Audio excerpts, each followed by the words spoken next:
Baik,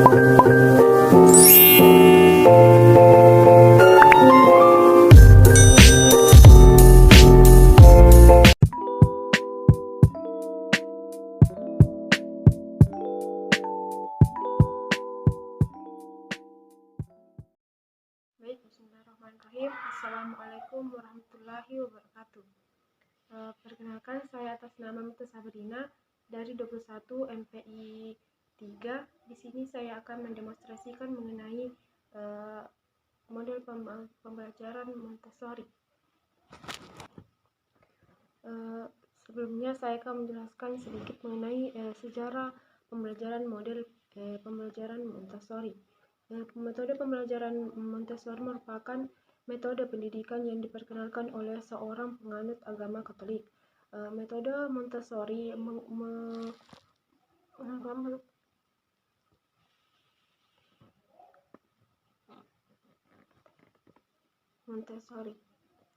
seorang dokter wanita Italia yang tahun 1870. Kemahirannya di bidang pendidikan anak dimulai sejak Montessori lulus dari sekolah dan mulai bekerja di sebuah klinik psikiatri Universitas Roma. Menurut filsafat Montessori, anak-anak belajar dengan baik dan lingkungan sesuai ukuran untuk merangsang serta mempermudah anak untuk menyalurkan kognitif pikiran mereka di lingkungan. Di dalam lingkungan, anak memilih pekerjaan kegiatan yang memiliki dalam lingkungan dan tujuan. Misalnya untuk kegiatan teknologi anak, bagaimana cara menulis, merangsang kegiatan Montessori melakukan seperti kegiatan memotong huruf amplas besar dan memberikan instruksi kepada anak-anak untuk memperbaiki jari-jari mereka dan kemudian dengan pensil kertas besar. Adapun Montessori memberikan bantuan pengembangan pada ada 9 tahapan. Yang pertama, lahir sampai 3 tahun, masa penyerapan oral, perkenalan dan pengalaman panca indera. 1,5 sampai 3 tahun, perkembangan bahasa. 1,5 sampai 4 tahun, perkembangan dan koordinasi antara mata dan otot-ototnya. 2 sampai 4 tahun, perhatian pada benda-benda kecil. 2,5 sampai 6 tahun, perkembangan dan penyempurnaan gerakan-gerakan. 3 sampai 6 tahun, perhatian yang besar pada hal-hal yang nyata. 3,5 sampai 4,5, mulai menyadari urutan ruang dan waktu, penyempurnaan penggunaan panca indera. 4 sampai 4,5 tahun, peka terhadap pengaruh orang dewasa. 4,5 sampai 5,5 tahun, mulai mencoret-coret indera pada perkembangan berkembang dan mulai tumbuh minat membaca. Baik, mungkin itu saja secara singkat yang dapat saya jelaskan. Selanjutnya saya akan menjelaskan mengenai prinsip dan konsep umum model pembelajaran Montessori. Yang pertama ada kurikulum. Kurikulum di sini memiliki area-area menjadi pusat latihan. Montessori menekankan 3 hal. Yang pertama yaitu pendidikan sendiri. Menurut Montessori, anak-anak memiliki atau kekuatan dirinya untuk berkembang sendiri. Anak-anak memiliki hasrat alami untuk belajar dan bekerja. Yang kedua, masa peka. Masa peka ialah masa yang sangat penting dalam perkembangan seorang anak. Ketika masa peka dari anak sudah mulai datang, harus segera difasilitasi dengan alat-alat permainan yang mendukung aktualisasi potensi yang muncul. Yang ketiga, kebebasan. Kebebasan menjadi hal yang sangat penting dalam pembelajaran Montessori. Dalam pembelajaran, anak memiliki kebebasan untuk berpikir, berkarya, dan berbuat sesuatu. Proses pembelajaran ini di kelas Montessori melibatkan banyak peralatan pendidikan yang dirancang oleh Montessori. Anak bebas memilih alat pelajaran yang dibutuhkan. Setiap alat memiliki fungsi tertentu dalam merangsang perkembangan anak, serta ruang kelas di sekolah Montessori jauh lebih berbeda dengan tata ruang kelas di sekolah tradisional.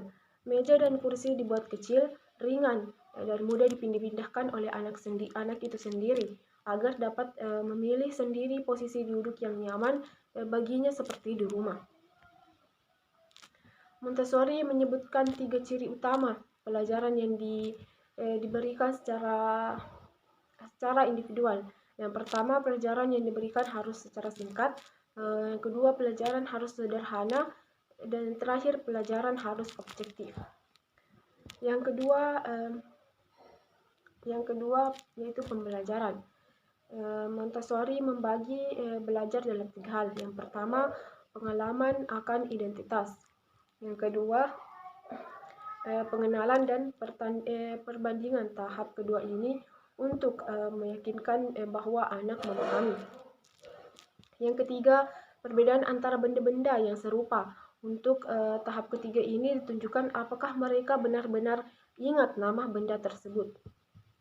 Selanjutnya, adapun metode yang digunakan untuk pembelajaran Montessori ini, yaitu satu, metode eksperimen. Yang kedua, metode demonstrasi. Yang ketiga, metode pemberian tugas. Adapun ketiga itu penilaian. Pada model pembelajaran Montessori, penilaian dilakukan secara teknik observasi. Adapun penilaian yang dilakukan guru diantaranya usaha dan pekerjaan anak dihargai sebagaimana adanya. Yang kedua, rapor tidak menggunakan sistem ranking seperti angka A, B, dan C dipicu kompetensinya. Tidak mengenal sistem hukuman dan imbalan. Mungkin itu merupakan tata cara penilaian guru terhadap proses pembelajaran ini. Yang terakhir, sarana dan media pembelajaran. Ada yang pertama, alat permainan untuk indera penglihatan. Yang kedua, alat untuk indera peraba dan perasa. Yang ketiga, alat-alat untuk indera pendengaran. Yang keempat, alat untuk indera penciuman. Mungkin itu saja. Yang terakhir, ada prinsip-prinsip metode pembelajaran Montessori. Yang pertama, menghargai anak. Menghargai anak merupakan landasan utama di mana seorang guru menghormati segala sesuatu yang diinginkan anak. Model pembelajaran Montessori menekankan pada rasa saling menghormati antara guru dengan murid dan murid dengan guru. Yang kedua, menyerap pikiran anak. Montessori berupaya percaya bahwa anak-anak mampu mendidik dan mendidik diri sendiri mereka, dan orang dewasa memperoleh pengetahuan dengan menggunakan pemikirannya, namun anak-anak membangun pengetahuan melalui pengalaman yang diperoleh secara nyata. 3. Periode sensitif. Periode sensitif merupakan kondisi ketika anak-anak lebih rentan terhadap perilaku tertentu dan dapat belajar keterampilan secara khusus dan lebih mudah. Periode sensitif mengacu pada stabilitas khusus untuk mengakuisisi dalam keadaan infantil. Selanjutnya, lingkungan yang siap. Anak-anak belajar melakukan sesuatu dengan baik melalui lingkungan. Anak-anak dapat melakukan hal-hal untuk diri mereka sendiri. Lingkungan siap menjadi bahan pembelajaran dan pengalaman yang tersedia untuk anak-anak dalam format yang teratur. Ruang kelas Montessori dijelaskan dengan yang terakhir, auto education atau jati diri pendidikan. Montessori menanamkan konsep bahwa anak-anak mampu mendidik diri mereka sendiri untuk secara sendiri. Auto education juga dikenal sebagai diri pendidikan. Anak-anak secara aktif terlihat dalam lingkungan yang siap dan memberi kebebasan harfiah mendidik diri sendiri. Yang terakhir, kelebihan dan kelemahan model pembelajaran Montessori. Yang pertama, kelebihan. Konsep-konsep pendekatan Montessori dapat diberikan pada anak dari berbagai latar belakang dan kondisi yang beragam. Yang kedua, berhasil menghasilkan konsep dan material atau alat pendidikan yang sistematis dan operasional sesuai dengan tahapan perkembangan dan kemampuan anak. Memiliki laboratorium, sekolah, dan sistem penyelenggaraan yang terkontrol terhadap seluruh sistem pendidikan Montessori. 4. Mengeluarkan panduan-panduan tentang sistem pembelajaran di sekolah Montessori. Yang terakhir, menggabungkan anak dari berbagai usaha yang berbeda dan membentuk sikap menghargai, menghormati, imitasi sikap dan saling membantu pada anak. Selanjutnya, kelemahan. Yang pertama, terlalu bersifat perorangan sehingga memerlukan rasio perbandingan antara guru dan murid yang kecil, memerlukan media pembelajaran yang sangat beragam serta harga material yang sangat mahal untuk terjangkau oleh sekolah-sekolah umum. Selanjutnya, pelatihan penyelenggaraan konsep pendidikan Montessori sangat mahal bagi guru-guru di sekolah umum. Pendekatan ini menggabungkan anak yang terakhir, pendekatan ini menggabungkan anak yang beragam usia dalam pembelajarannya. Ini akan menyulitkan guru dalam pengembangan anak yang setiap usia berbeda tahap perkembangannya. Adapun ciri dari metode Montessori yaitu membebaskan anak untuk memilih apa yang ingin mereka pelajari sesuai dengan tujuan dan metode Montessori itu sendiri, yaitu agar anak-anak mampu meraih potensinya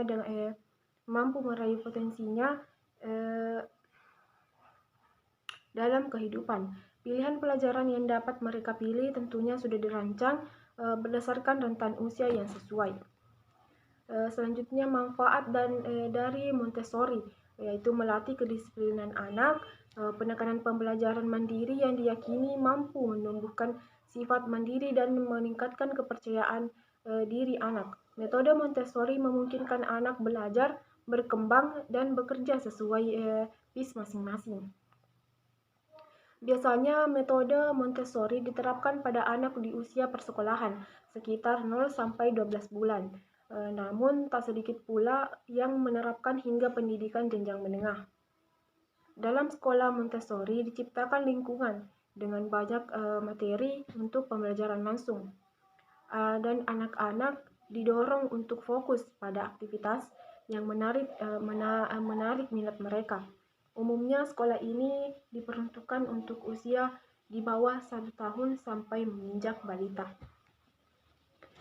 Kurikulum Montessori lebih mengutamakan kemandirian di mana anak belajar untuk memilih sendiri konsep apa yang ingin ia pelajari dengan menggunakan alat permainan yang edukatif. Jadi anak belajar dari kesalahan, trial and error, dan mengoreksi diri sendiri.